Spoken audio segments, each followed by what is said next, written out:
نن یو حرمونه په نامه د بلاول بوټو زرداري امې د مور تخلص په ځاني کوي امې د پلار دام نه د معلوم چې دا نر د که ښځه هغه وایي چې د افغانستان خیالات کوم په نړیوال سټیج باندې او بابا جی اپنے ملک کو संभालो अपने मुल्क की मुश्किलात को संभालो IMF के कर्ज से गुलामी से अपनी जान को छुड़वा दो तुम हमारे क्या मदद कर सकता है यहाँ एक 10 किलो घोड़े तछवाई घी 500 रुपया में है वहां पे 2000 रुपया में अपने मुल्क को संभालो आवाम का चमड़ा उतार दिया आपने आवाम का पैसा लूट कर लंदन और सरालिया और यूरोप में जजीरा बनाया है वो अपार्टमान बनाया है अपने आवाम के टैक्सों का पैसा को चोरी किया है तुम आकर हमारे मुल्क में मुदाखलत करता है हमारा वकालत करता है वो भी एक दुजिनसा आदमी कि माँ का नाम भी अपने ऊपर रखा है बाप का भी रखा है बिलावल भुट्टो जरदारी कह रहा है कि मैं अफगानिस्तान का वकालत करता हूँ क्यों عمران خان ته چې کوم مسلې روانې دي داغه د ژوند په حواله سره او هغه چې کومې په لاهور کې اوس کومه حمله هم شوې وه د دغې په حواله به تاسو څه وایئ حمله ښه کار نه ده شوی ولې پې باندې حمله کوي هغه د پاکستاني عوامو لیډر ده هغه پاکستان ته نه تنها پاکستان ته بلکې انسانیت ته خدمت کړی ده هغه د کینسر اسپتالونه جوړ کړي دي چې په هغه کې افغان پنجابی هندو مسلمان د ټولو یو لیول باندې علاج کیږي فری علاج هم کیږي په پیسو باندې هم کیږي هغه چې کله په واک کې د کورونا وختو د کورونا په وخت کې د عمل ښه صحیح سنبال که افغانانو سره له ګاونډیانو سره له ټولو سره ښه تعلقات غوښتل هغه مشکلات نه غوښتل هغه له افغانستان سره پالیسي بهتره پالیسي وه په دې وجه موږ سره چې څوک ښه چلیږي موږ هم ورسره ښه چلیږو په ناټو باندې شپږ میاشتې لاره بنده کړه وایي افغانان مه وژنه امریکانو ته ویلې افغانانو باندې بمبار مه کوه اډې مډې دې وړه د موږ دغسې سړی په کار ده وروره دا نور شاکار یې موږ څه کوو دا تاسو څه ګڼئ چې دا اوس چې کوم حکومت راغلی دی د شهباز شریف صاحب دا امریکې راوستی یاره زه نه یم خبر کیدای شي راوستی بله ورځ وایي عدالت کې لندن ته غوښتی او داسې وایي ناستو جج ته نه پوښتنې کولې دا څه رقم وزیر اعظم دی یاره صحیح تړی وزیر اعظم کوي لندن کې وزیر اعظم خپلواک و هغه عمران خان او د افغانستان پر رابطه یې د ورورۍ پالیسي وه او کامیابه پالیسي وه باور په خدای وکړئ که عمران خان غوندې یو وي او له افغانانو سره په دغه رقم سلوک چې ده وکړه ګوره د عمران خان اوله کارکردګي دا وه چې په نیټو باندې لاره بنده کړه له شپږ میاشتې په پاکستان باندې د ډرون بریدونو مخنیوی وکړه عمران خان چې راغی هغه نه وروسته امریکې یوه حمله هم په وزیرستان باندې یا په باجوړ په دې ځایونو نه ده کړی بل دا چې آزاده خارجه پالیسي یې درلوده د امریکا غلامه پالیسي نه پر مخ نه بوله او علت یې هم دا و مخکې له دې چې دی په وخت پوره شي له هغه نه لرې کړه بل عجیبه خو دا ده چې خدمت خلق یعنی د کینسر هسپتالونه په پاکستان کې په دې اندازه یعنی هلته که یو افغان ځي که یو پنجابی ځي که یو پښتون ځي که یو عرب ځي د عمران خان هسپتال ته هغسې علاج کېږي لکه د یو پاکستاني چې کېږي لکه د هغه چا چې هغه د پاکستان شناختي کارت او تابعیت لري همدقسې د یو افغان مریض علاج هم هلته کېږي بغیر له دې چې هلته پیسې ترې نه والي یعنی مونږ که څوک انسانیت ته کار کوي څوک جامع کار کوي مسلمانانو ته کوي هرګز د مونږ په خوله د دانه وخېږي چې هغه پسې به غلطه خبره کوو ما په خپله 2 مریضان یوه وړه ماشومه یتیمه ده د 11 کالو پاکستان ته لیږلې وه د عمران خان کینسر اسپتال ته ته باور په خدای وکړه چې هغه کله دوسیه مونږ ورته وایو تاسو ورته څه شی وایي دا مصارف خرچه چې کېږي د اخره کې ورته دومره مصرف شوی که 11 لکه روپۍ په هغه باندې خرچه راغلې وه او 1 روپۍ یې ترې نه واخیستې هغه ډوډۍ او هغه صابون شیمپو پیسې یې مولا د مریض ته ورکړي وو او د پایواز دپاره هغه دپاره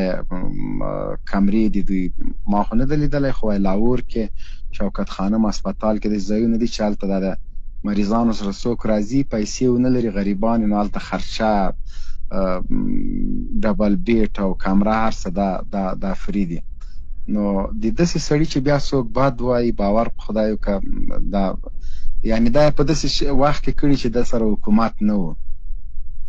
بل د ټول ولس زړونه لاس ته راوړی ده د ټول ملت چې دا نه اسلامي ګوندونو شو کړلی نه بل او بل دا ټول سیاسي ګوندونه دا غلی یو خواته عمران خان بلې خواته د بیا هم په پله درانه ده بیا هم دا مضبوط ده نو که داسې هر څوک وي لکه عمران خان غوندې سیاست ولري د افغانانو په رابطه باندې ولري انسانیت ولري موږ به ولې خلاف کوو ولې به موږ پورې خوخلې زیاتې نه دي چې یو څوک انسانیت ته کار کوي یو څوک خپل ملت ته کار کوي کنه ډیر کار پاکستان ته کړی ده پاکستان په خیر باندې پالیسی آزاده وه بله خبره وګوره چې مشرف یو فوجي واکمن خو د مشرف په وخت کې ډیر هغه څه وشو چې پاکستان هغه درون زیان برداشت کړ لکه 80,000 پاکستانیان دا ټول مسلمانانو دا په دې بم بلاستینګ کې شهیدان شو ولې چې دوی امریکې ته لاس ورکړه موږ دا وایو اوس هم وایو چې پاکستان هغسې حیثیت دا قایم کړي اوس ته د امریکې په خاطر باندې یا د IMF د قرضو په خاطر باندې په پاکستان ملت باندې څومره بوج ده که د برق بلې ده که معاشیت ده که کار ده که روزګار ده نوره نړۍ ورځ په ورځ پورته ځي پاکستان چې کته روان ده تاسو لکه یو خبره کوم منګه لکه همدا خبره کوو همدې د غلامۍ خلاف منګه موجز ارسز منګه دی وسایل منګه دی او زی د امریکا یا د IMF په خله خرصوم دغه غلامۍ منګه خلاف یو بل تاسو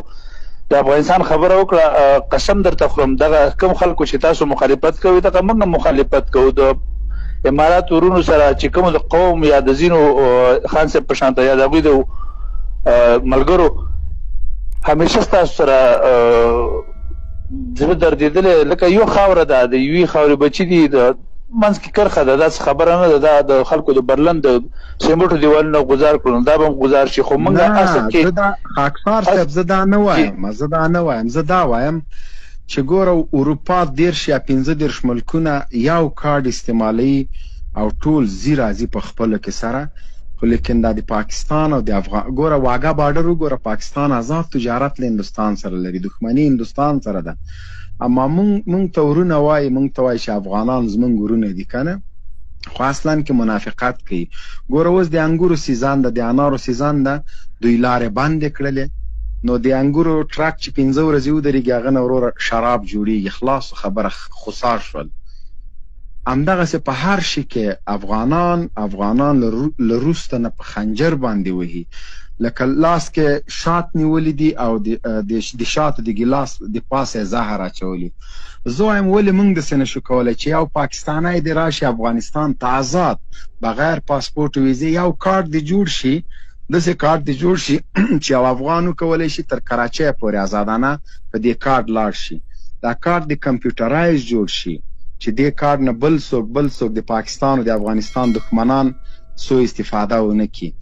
دغه کارت دې هم پاکستاني ته ورکول شي هم د افغاني ته دغه بارډرونه دې ختم شي تجارت دې آزاده شي یو بل سره لکه ورونو غوندې په دې کې د پاکستان هم ګټه ده د افغانستان هم ګټه ده پاکستان به پکې تجارت زیات شي بزنس به زیات شي د مونږه اکثر افغان تجاران چې دي تاسو په الله باور وکړئ چې هغوی پاکستان ته څه په خاطر باندې نه دي تجارت نه کوي د لکونو ډالرو د میلیونونو ډالرو اوس ایران نه راوړي تاجکستان نه ازبکستان نه نورو ملکونو نه او وجه دا ده چې په پاکستان کې زورول کیږي دغه تجارانو مالونه خرابېږي په تورخم په کوټه په نورو په کراچۍ کې اوس د مونږ ته تر ټولو ارزانه لار د کراچۍ د ګوادر بارډر ده کوریډور ده خو افغان تجاران مجبور نه دې کاریډور نه استفاده نه کوي دا ورته ارزانه ده فرض که په یو شي باندې $1 خرچه راځي په دې نورو لارو په $3 راځي افغان تجاران $3 مني دغه $1 ځکه نه مني دلته یو کال یو نیم کال مال په کراچۍ کې ایساریږي په ګوادر کې ایساریږي بیا په تورخم کې ورته مشکلات جوړیږي په واخا په هغه کې جوړیږي د 3-4 بارډرونه مونږ هغه سره ګمرک لرو پاکستان سره په دې ټولو کې ورته مشکلات جوړیږي افغان تجاران ښه دا زیان چاته شو دا پاکستان ته شو. یعنی هغه وخت پاکستان کې دغه د ویزې او د پاسپورت دا خبرې نه وې. باور په خدای وکړئ لاهور، کراچۍ، پېښور دا ټول بازارونه د تجاران دومره خوشحاله وو چې دوی راکړه ورکړه آزاده وه پاکستان ته تګ او افغانستان ته تګ دا مشکلات نه وو. دغه مشکلات مونږ او تاسو ته چا پیدا کړه؟ دا هغه خلکو پیدا کړه چې نه د پاکستان خیر غواړي نه د افغانستان. اوس مونږ څنګه خپل مشران پوه کړو؟ دا د تاسو مسؤلیت ده، دا د عبدالسلام ده، دا د پی ام ده، دا د نورو پاکستانیانو دي چې خپل حکمرانانو ته وایي چې افغانانو سره تجارتي تعلقات وکړي. اوس افغانستان د پاکستانیانو دپاره د وړي دپاره بهترین د سیاحت ځای ده. دلته راتللی شي ازادانه. اوس یو پاکستانی راشي مزار ته دې لاړ شي، پنشیر ته دې لاړ شي، هرات ته دې لاړ شي، د افغانستان کوم ځای ته چې وایي لاړ دې شي تجارت دپاره، زه قسم ده که خفه کېږم خو همداسې د یو افغان ته هم دا اجازه ورکول شي چې د پاکستان هر ځای ته ځي او کارډو سره یې نه یې پولیس په تنګ کي، نه یې فوز په تنګ کي او نه یې دښمن په سترګه ورته وګوري. نو زمونږ او ستاسو په منځ کې به هیڅوک بیا مداخله نشي کولی، منافقت به نشي کولی، جنګونه به ختم شي. او دا چې ته مونږ همیش ګوره عبدالسلام پی ام وروره زمونږ ټول حکومتونه همیش سره رقم پالیسي کړې چې مونږ پاکستان دوست کو، خو پاکستان نه دوست کیږي. پاکستان ته نور آی ایم اف ورته وایي، امریکا بل برطانیه ورته وایي چې نه نه د خلکو نه ځان ساته. کنې افغانان په خپل ملک په ځان نر نه مني، چاته کمه نه وایي، خو که یو چېرته بل ملک ته ځي بیا ټول ناجز خلک